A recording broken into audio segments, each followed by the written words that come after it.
네, 반갑습니다. 바른교회 장승재 목사입니다. 오늘 하나님의 말씀의 제목은 피난처 되시는 하나님이라는 제목으로 말씀 나누도록 하겠습니다.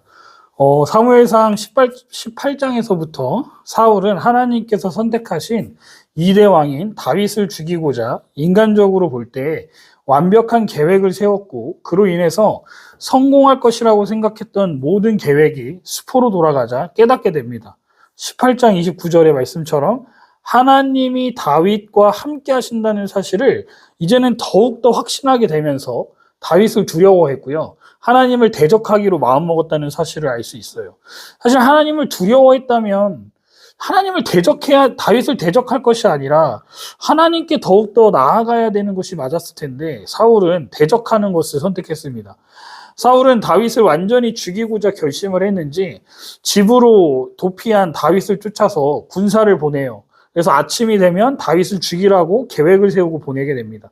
처음에는 자신의 아들 요나단이 계획을 망치더니 이번에는 자신의 딸인 미갈이 아버지의 계획을 망치고자 했음을 이미 저희는 살펴봤죠. 다윗은 미갈의 도움을 받아서요, 창문으로 내려갔고요. 사울의 소나기를 벗어나기 위해서 다윗은 사무엘에게 도피하게 된 것이 바로 이어지는 오늘 본문의 내용이라 할 수 있습니다. 다윗은 미갈의 도움으로 도망친 이후로부터 약 10년간 계속해서 도망자의 신세를 살게 되는데요.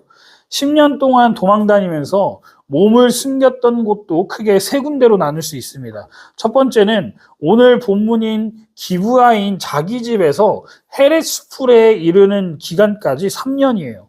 두 번째 도피 기간은 3년 동안 그일라에서 10황무기까지의 기간이라고 할 수 있습니다. 그리고 마지막으로 블레셋으로 사울을 피해서 도망가서 생활한 기간이 4년이에요. 총 10년을 왕이 되기까지 도망다니게 됩니다. 저희는 오늘 본문을 통해 한번 다윗의 입장에서 생각해 보면 좋겠습니다.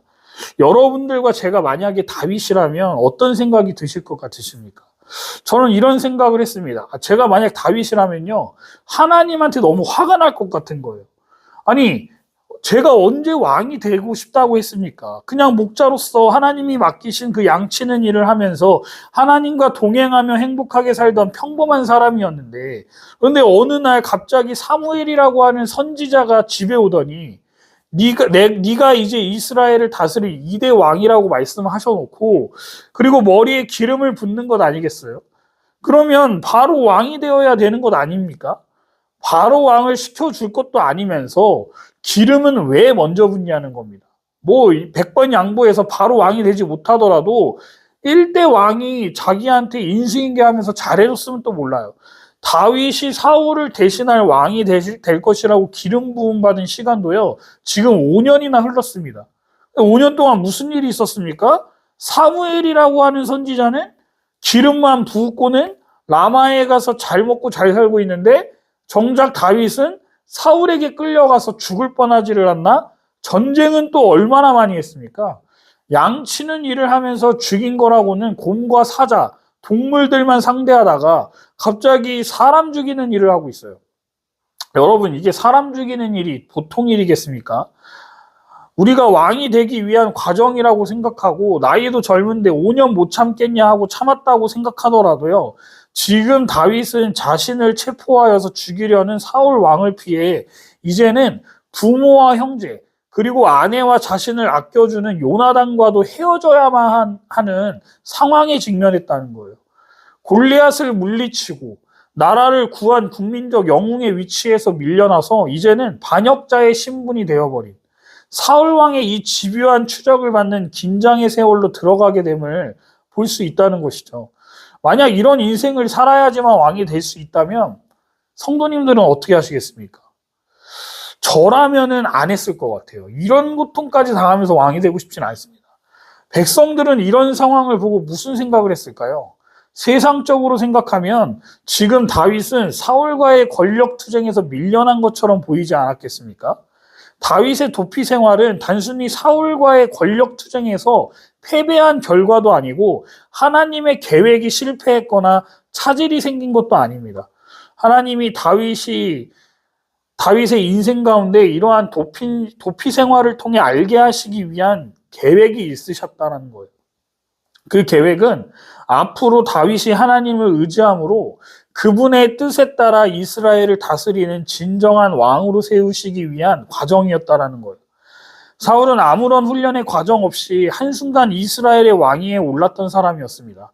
하나님의 뜻과 계획, 그리고 하나님의 때를 기다려서 얻게 된 왕이라기보다는 사람들이 하나님께 때를 써서 달라고 한 왕이었다는 겁니다. 그런 사울의 삶은 어떠했는지 저희는 계속 살펴보고 있지 않습니까?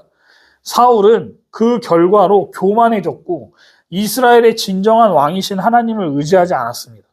자신의 힘으로 무엇이든 하려고 했습니다. 결과적으로 하나님께 말씀에 불순종하는 일까지 서슴없이 하지 않았습니까?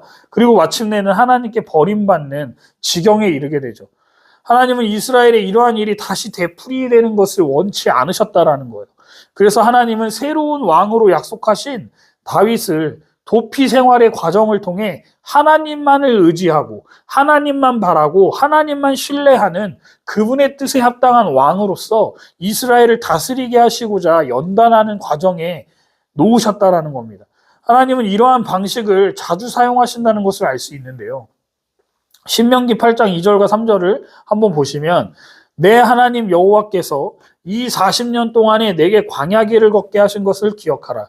이는 너를 낮추시며 너를 시험하사 내 마음이 어떠한지 그 명령을 지키는지 지키지 않는지 알려 하심이라.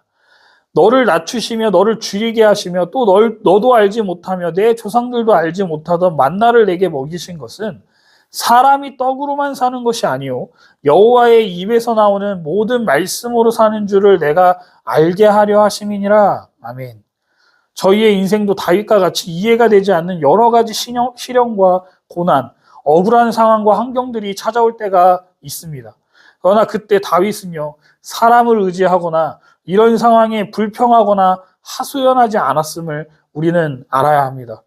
다윗은 더 이상 사람들이 나를 보호해 주는 것에 한계가 있다는 것을 알았을 때 즉시 하나님께로 도망치고 숨기를 선택했음을 알 수 있어요. 18절입니다. 다윗이 도피하여 라마로 가서 사무엘에게로 나아가서 사울이 자기에게 행한 일을 다 전하였고 라고 말하고 있습니다. 라마는 사무엘의 고향이자 사울과 사무엘이 처음으로 만난 곳이기도 합니다. 다윗이 다른 사람이 아닌 하나님의 사람 사무엘을 찾은 이유는 자신을 구원하실 유일하신 분은 하나님이시라는 사실을 믿고 있었기 때문이라는 거예요. 라마는 사울이 있는 기브아에서 2-3km밖에 떨어지지 않는 동네였습니다. 힘든 상황과 이해되지 않는 어려움이 있는 성도님들 계시다면 하나님께 도피하시는 저와 여러분들 되시기를 바랍니다. 왜냐하면요, 하나님께 소망이 있기 때문이에요. 하나님께 나아갈 때 지금 당장 해결되지 않는 것 같이 보인다 할지라도 하나님께서는 분명히 내가 너와 함께 한다는 사실을 보여주실 것이기 때문입니다. 그분께 우리의 삶을 의탁할 때 감당하지 못할 시험을 주시지 않는다는 것을 다윗에게 지금 보여주시듯이 말입니다. 다윗이 사무엘과 함께 라마에 있는 나요시라고 하는 사무엘이 세운 자신의 제자들을 양육하는 기숙사와 같은 학교로 다윗을 데리고 가서 거주하고 있다는 소식을 들은 사울은 즉시 다윗을 죽이고자 또다시 움직입니다. 이번에는 실패하지 않기 위해서인지 자신의 최측근인 전령들을 3번이나 보냈다고 19절과 21절에 나와요. 그러나 지금 다윗이 누구에게 피해 있죠? 하나님께 피하지 않았습니까? 그렇다면 다윗이 죽을 수 있겠습니까? 절대로 그럴 수 없습니다. 다윗을 죽이려고 온 그의 측근들이었던 전령들이 어떻게 되었다고 나옵니까? 예언을 하기 시작했다라고 나와요. 지금까지는 요나단과 미가를 통해 다윗을 구원하신 하나님께서 다윗이 나에게 하나님에게 피신하는 것을 보시고는 이제는 직접적으로 하나님께서 자신의 영을 통해 친히 다윗의 생명을 구원해주고 계신다는 거예요. 이 정도 했으면요, 사울은 진짜 하나님의 섭리와 주권에 굴복해야 하는데도 그는 포기하지 않습니다. 이젠 직접 나서기로 합니다. 그런데 여기서 재밌는 것은 사울이 처음 보낸 종들은 나요세 도착할 때까지도 예언을 시작하지 않았다는 거예요. 하지만 사울은 라마로 가서 세구에 있는 큰 우물에 도착했다고 22절에 나오는데 이곳은 라마 지역에서 4.8km 지점에 위치한 곳이었습니다. 이곳에서부터 라마나요까지 걸어가는 동안 내내 예언을 하면서 걸어갑니다. 그리고 도착해서는 하나님의 영이 사울을 압도해서 사무엘 앞에서 예언을 계속하면서 옷을 벗을 정도였다라고 성경은 증거해요. 그러면 고대 근동에서 사람이 벌거벗은 것은 커다란 수치를 의미했습니다. 사울은 맨 처음 왕으로 지명받았을 때도 예언을 한 바 있습니다. 하지만 지금의 예언은 상황이 달라요. 그때는 성령님이 강하게 사울을 사로잡았기 때문에 예언을 했다면 지금은 하나님께서 직접 개입하심으로 사울이 다윗을 죽이고자 하는 일을 방해하기 위해서 예언을 하도록 하고 계시기 때문이에요. 그때는 옷을 입고 예언했지만 지금은 옷을 벗은 채로 예언을 하고 있는 것이죠. 그러나 여기서 오해하면 안 되는 것이 있습니다. 저희 번역본에는 사울이 마치 속옷까지 다 벗은 것처럼 오해할 수 있게 번역해놨지만 원문을 보면 겉옷들을 벗은 것이지 속옷까지 다 벗은 것은 아니라는 점입니다. 그러나 분명한 것은 저자가 사울이 옷을 벗었다라는 것을 의도적으로 명시하는 이유는 하나님께서 왕권을 상징하는 겉옷을 벗어버리게 하신 것을 통해서 사울의 왕권이 하나님에 의해 박탈당했다라는 것을 지금 사무엘을 통해 하신 그 말씀이 성취되었다는 것을 보여주는 대목이라는 거예요.